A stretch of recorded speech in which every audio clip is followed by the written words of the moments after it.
एक छोटा सा शहर। सुबह की धूप, चहल पहल शुरू ही हुई थी। रामू की चाय की दुकान पर रौनक थी। गर्मा गर्म चाय की खुशबू से पूरा इलाका महक रहा था। रामू हमेशा की तरह हंसता हुआ सबको चाय पिला रहा था। रामू की चाय की दुकान, बस नाम ही काफी था। यहाँ की चाय का जादू ही निराला था। लोग कहते थे, रामू चाय में प्यार और हंसी मिलाता है। शायद यही वजह थी कि लोग दूर दूर से उसकी दुकान पर खींचे चले आते थे। रामू की बहन सुरभि भी दुकान में मदद करती थी। वो हंसी मजाक में तो रामू से 2 कदम आगे रहती थी। रामू की चाय और सुरभि की हंसी, दोनों का ही अपना अलग ही जादू था। उनकी चाय की दुकान सिर्फ एक दुकान नहीं थी, बल्कि पूरे शहर के लिए एक अड्डा थी। यहाँ हर रोज नई कहानियां बनती थीं और पुरानी यादें ताजा होती थीं। रामू की चाय की दुकान पर हर उम्र के लोग आते थे। कोई चाय की चुस्की लेते हुए अखबार पढ़ता, तो कोई दोस्तों के साथ गप्पे लड़ाता। यहाँ खबरें भी मिल जाती थी और हंसी मजाक का भी पूरा इंतजाम रहता था। अरे रामू, आज की चाय में तो कमाल कर दिया। क्या बात है, दूध ज्यादा डाला है या प्यार? अरे नहीं भैया, आज तो सुरभि ने चाय बनाई है। शायद उसी के हाथ का जादू है। भैया आप भी ना, बस आज चीनी थोड़ी ज्यादा डल गई।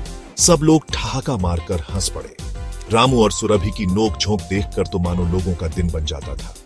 ऐसे ही हंसी ठिठोली के बीच अचानक एक दिन एक अजनबी उनकी दुकान पर आया।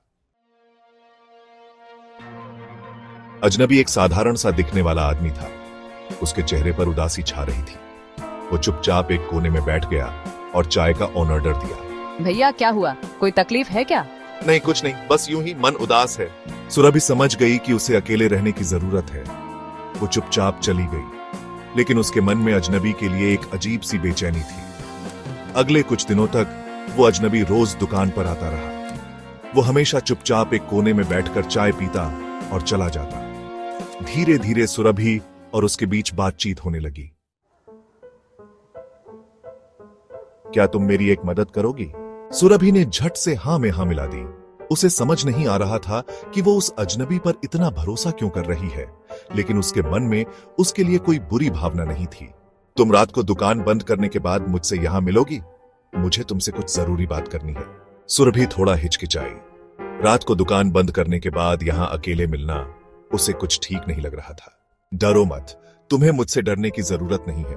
उस रात सुरभि बेचैनी से दुकान बंद होने का इंतजार करती रही। रामू ने उसे अकेले जाने से मना किया, लेकिन सुरभि ने जिद करके उसे घर भेज दिया। अब वो अकेली थी, उस अजनबी के साथ, अपनी दुकान में।